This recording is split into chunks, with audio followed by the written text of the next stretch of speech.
Hello दोस्तों, अगर आप भी रोज़ाना 3 से 4 घंटे या उससे अधिक टाइम अपने लैपटॉप या पीसी के स्क्रीन के सामने काम करते हैं, चाहे वो वीडियो एडिटिंग हो, फॉर्म भरना हो या कोई ऑफिस का काम हो, तो दिन खत्म होते-होते आपको भी आँखों में जलन, सिर दर्द या भारीपन जैसा लगने लगता है। और दूसरा सवाल, क्या आपको भी लगता है कि आपका काम और तेज़ी से हो सकता था?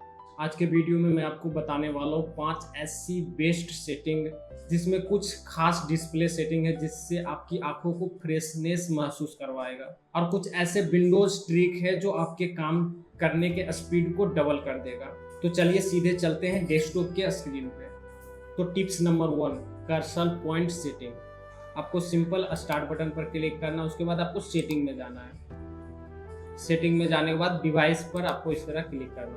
डिवाइस में जाने के बाद आपको माउस में तीसरे नंबर पर आपको जाना है और यहाँ से आपको एडजस्ट माउस कर्सर सेटिंग पर क्लिक करना है। क्लिक करने के बाद आपके नॉर्मली माउस का साइज आपका ये होगा जो कि आपको दिख नहीं रहा है।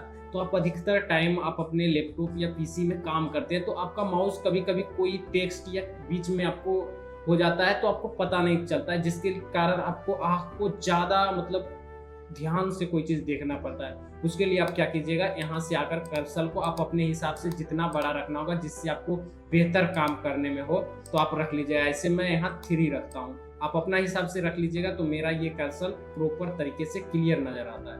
माउस सेटिंग में ये पहला सेटिंग हो गया। अब दूसरा सेटिंग भी इसी में बता देता हूँ। माउस में जैसे फिर से मैं जाता हूँ डिवाइस में। डिवाइस में जाने के बाद आपको माउस में फिर से इसी तरह चले आना है। दूसरा सेटिंग इसमें क्या करना है, आपका कर्सर का स्पीड देखिएगा। जैसे कर्सर का स्पीड आपका ये 10 में बीच में इस तरह होगा, तो आप जब भी कर्सर लेके जाते होंगे तो आपको ज़्यादा कर्सर को इधर उधर करना पड़ता है, जिसके कारण आपको टाइम ज़्यादा लगता है। जैसे आपको समझ में नहीं आता लेकिन टाइम ज़्यादा लगता है। तो उसके लिए आप क्या कीजिएगा, आप कर्सर का स्पीड को हाई कर दीजिएगा। इससे देखिएगा आप थोड़ा सा भी खिसकाइएगा तो आपका कर्सर प्रॉपर तरीके से इधर उधर बर करेगा। तो आप अपने हिसाब से देख भी लीजिएगा कि कर्सर मेरे हिसाब से कितना पर सेट करूंगा तो प्रॉपर चलेगा। तो ऐसे मैं हाई पर सेट करता हूँ, मेरा इस पर मैं प्रॉपर वर्क करता हूँ। तो ये हमारा माउस रिलेटेड 2 सेटिंग यहाँ से हमारा कंप्लीट हुआ। Tips number 2, text size. उसके लिए भी आपको स्टार्ट बटन पर इस तरह क्लिक करना, उसके बाद भी आपको सेटिंग में चले जाना है। सेटिंग में जाने के बाद आपको यहाँ जाना है सिस्टम में।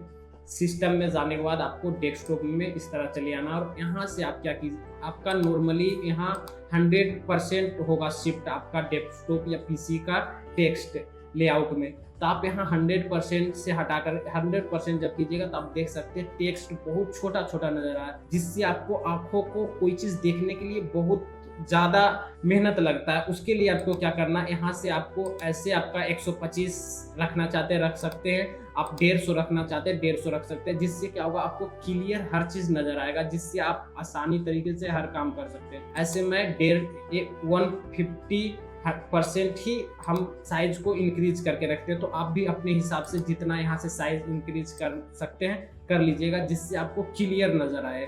तो हमारा दूसरा सेटिंग कंप्लीट हुआ। और एक इसी में डिस्प्ले सेटिंग में ही आपको दूसरा एक ट्रिक्स बता देता हूँ, जिससे आप अपने लैपटॉप या पीसी को जब भी यूज करते हैं तो आपका इससे निकलता है ब्लू रेज, जो हमारे आंखों को बहुत ज़्यादा इफेक्ट करता है। तो उसके लिए आपको क्या करना, एक सेटिंग और लेना है जिससे आपकी आंखों को डैमेज कम करे इसका लाइट। उसके लिए आपको क्या कीजिएगा, नाइट लाइट सेटिंग होगा। आपको सिंपल यहाँ से भी सेटिंग करने को मिल जाएगा, नहीं तो आप यहाँ जब मैसेज पर इस तरह क्लिक कीजिएगा, आपके पास लैपटॉप होगा तो आप यहाँ देखिएगा एक होगा नाइट लाइट। इस पर जब आप क्लिक कीजिएगा तो देखिए अभी बंद कर दिया तो ये क्या हो गया, ब्लू जो इसमें रेज निकलता है वो हमारे आंखों को ज़्यादा इफेक्ट कर रहा है। तो इसके लिए मैं क्या करूँगा, नाइट लाइट यहाँ से ऑन कर दूंगा। आप सिंपली यहाँ से भी जाकर आपको नाइट लाइट सेटिंग है यहाँ से भी आप ऑन कर सकते हैं, और ऑन करने के बाद आप यहाँ से भी ऑफ कर सकते हैं और यहाँ से भी आप ऑन कर सकते हैं वो सेटिंग। और यहाँ से आप बढ़ा सकते हैं कि आप कितना ब्लैक करना चाहते हैं। तो आप नॉर्मली यहाँ आप 40% रखिए, जिससे आपको प्रॉपर तरीके से नजर आए और उतना पता भी नहीं चले। तो आप यहाँ 40 कर लीजिएगा। तो डिस्प्ले में दूसरा सेटिंग यहाँ भी मैंने कर लिया। अब डिस्प्ले में ही तीसरा सेटिंग आपको ध्यान रखना है। आप जब भी लैपटॉप या पीसी यूज करें तो आप देखिएगा कि आपके जहाँ यूज कर रहे हैं वहाँ का इन्वायरमेंट लाइट क्या है। जैसे अभी मेरा इन्वायरमेंट लाइट इतना है कि 29% लाइट रखने के बाद हमको प्रॉपर अपना लैपटॉप का डिस्प्ले नज़र आ रहा है। चाहे आपके पास पीसी है तो उसका भी देखिएगा प्रॉपर कितना लाइट रखने के बाद प्रॉपर बेहतरीन तरीके से नज़र आ रहा है। जब मैं यहाँ बहुत ज़्यादा लाइट बढ़ा दूंगा तो क्या करेगा, ये लाइट हमारे आंखों को बहुत ज़्यादा इफेक्ट करेगा। तो आप ये भी ध्यान रखिएगा कि आप कितना लाइट रखिएगा जिससे आपको प्रॉपर नज़र आए। ये हमारा दूसरा टिप्स में कंप्लीट हुआ। आपको डिस्प्ले सेटिंग में ही, जैसे यहाँ ही सेटिंग में आपको एक चौथा सेटिंग और बता देना चाहता हूँ जो बेहतरीन है। आप क्या कीजिएगा, आप नीचे इस तरह अपने लैपटॉप या पीसी में स्क्रॉल कीजिएगा और यहाँ देखिए एडवांस सेटिंग डिस्प्ले सेटिंग है, इस पर आप क्लिक कीजिएगा। तो यहाँ से आप क्या कीजिएगा, रिफ्रेश रेट आपको हाई रखिएगा। जितना मतलब जैसे मेरे में 60 जो है वो हाई हर्ट्ज स्पीड है, तो आप भी अपना देख लीजिएगा कि हाई स्पीड कितना है, आपको कम नहीं रखना है। इससे क्या होता है, जब भी आप जैसे कहीं भी स्क्रॉल करते हैं, जब ये हाई रहता है रिफ्रेश रेट, तो हम कोई भी काम करते हैं तो स्मूथली काम होता है, जिससे हमारी आंखों को एक प्रॉपर बेहतरीन तरीके से स्मूथ दिखता है और हमारा काम भी स्मूथली होता है। तो आप जब भी रखिए हाई हार्ट स्पीड रखिएगा तो आपका प्रॉपर स्मूथ वर्क होगा। टिप्स नंबर 4, आपको सर्च बार में आपको यहाँ सर्च करना है एडजस्ट क्लियर टाइप टेक्स्ट। जिस तरह मैंने लिखा हूँ उसी तरह आपको भी टाइप यहाँ सर्च करना है। सर्च करने के बाद एडजस्टमेंट क्लियर टेक्स्ट टाइप आ जाएगा। इसमें आप देखिएगा यहाँ ऑफ ना रहे, जैसे मतलब ऑफ रहने के बाद क्या होगा, ये क्लियर नज़र नहीं आता है, बोल्ड नहीं नज़र आता। जैसे मैं इसको ऑन करता हूँ तो आप देखिएगा ये टेक्स्ट बदलेगा।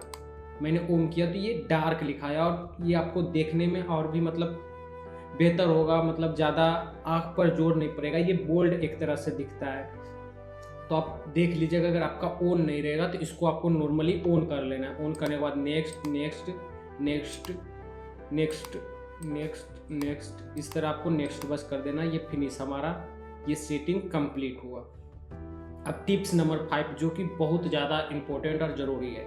जैसे बहुत सारे लोग लैपटॉप या पीसी खोलते होंगे तो क्या होता है कि नॉर्मली आपका लैपटॉप या पीसी खुलने के बाद स्लो हो जाता है, मतलब बहुत टाइम मतलब कुछ टाइम लेता है। उसके लिए आपको क्या करना है, कंट्रोल शिफ्ट और एस्केप ये तीनों बटन साथ में दबाना है। दबाने के बाद देखिए ये ऑटोमेटिक इसमें खुल जाएगा। ये टेक्स्ट मैनेजर, अगर आपको ये समझ में नहीं आया कि शॉर्टकट क्या है तो आप नॉर्मली इस पर स्टार्ट बटन पर भी जाके राइट क्लिक इस तरह कीजिएगा और यहाँ टेक्स्ट मैनेजर इस तरीके से भी जा सकते हैं। उसके बाद आपको यहाँ स्टार्टअप ऑप्शन है, इस पर आपको क्लिक करना है। यहाँ से आप देख लीजिएगा कि कौन कौन सा सॉफ्टवेयर है जो आपको लैपटॉप या पीसी को आप ऑन करते हैं वो ऑटोमेटिक ऑन हो जाता है। तो जैसे हमारा ये इनेबल है, ये इनेबल है। जैसे हमारा गूगल क्रोम डिसेबल है, तो बहुत सारे लोगों को गूगल क्रोम भी इनेबल होगा। तो उसे आप सिंपली इस तरह राइट क्लिक करके, यहाँ इनेबल अभी आ रहा है, आप डिसेबल पर इस तरह इनेबल रहेगा, आपको सिंपली यहाँ डिसेबल कर देना है। उसके बाद आपको यहाँ देख लेना है, जैसे यहाँ कुछ सॉफ्टवेयर जो है इनेबल होना चाहिए, आप देख लीजिएगा कौन कौन इनेबल रखना है, कौन कौन डिसेबल रखना है। जैसे हमारा व्हाट्सएप और इनेबल रखने की कोई ज़रूरत नहीं है, और भी बहुत सारा आपका सॉफ्टवेयर होगा, या मेरे पास कोई सॉफ्टवेयर है, कोई भी सॉफ्टवेयर आपका ऑटोमेटिक इनेबल हो जाता है तो आप उसे डिसेबल कर दीजिएगा। अब 5वां टिप्स में ही ये दूसरा सेटिंग आप कर लीजिएगा। एक सेटिंग है, जैसे आप गूगल क्रोम या बहुत सारा सॉफ्टवेयर वेबसाइट ऑटोमेटिक खोले हुए रखते हैं और गलती से क्या होता है वेबसाइट इस तरह बंद हो गई या यहाँ से ऑटोमेटिक जल्दी में कट हो जाता है, क्योंकि इंटरनेट हर कोई यूज करते हैं और अब अधिकतर काम ज़्यादा आप इंटरनेट से ही बहुत सारे लोग करते होंगे। जैसे ये अभी सारा कट हो गया था मुझसे गलती से, अब मैं चाहता हूँ कि वो सारा वेबसाइट जो था वो खुल जाए मेरे सामने, तो उसके लिए आपको एक शॉर्टकट यूज करना है, कंट्रोल शिफ्ट और टी दबाना है। देखिए ये ऑटोमेटिक आ गया, और फिर से अगर कंट्रोल शिफ्ट टी दबाकर इस तरफ दबाइएगा तो जितना वेबसाइट मैंने प्रीवियस खोला होगा, पहले खोला है या काम किया है, सारा यहाँ शो कर जाएगा। आपको देख सकते हैं ये सारा वेबसाइट जो मैंने खोला वो आ गया। तो बाय चांस आपसे गलती से कोई वेबसाइट कट भी हो जाए इस तरह, तो आप कंट्रोल शिफ्ट टी क्लिक करके ला सकते हैं। क्लियर आपको विजुअल स्क्रीन पर शो कर रहा होगा, हर चीज़ आपको अब बेहतरीन तरीके से नज़र आ रहा होगा। तो थैंक यू, जय हिंद। ऐसे ही वीडियो के लिए आप मेरे साथ जुड़ जाए, मैं ऐसे ही इंपॉर्टेंट सेटिंग बताता रहता हूँ, आप जाके मेरा यूट्यूब चैनल पर भी देख सकते हैं। और भाई अच्छा लगा है तो वीडियो को लाइक करो यार, लाइक नहीं आता टेक रिलेटेड इन्फॉर्मेशन पर क्यों नहीं भाई। और ऐसे वीडियो के लिए भाई फिर से कहता हूँ सब्सक्राइब कर लो यार। थैंक यू, जय हिंद।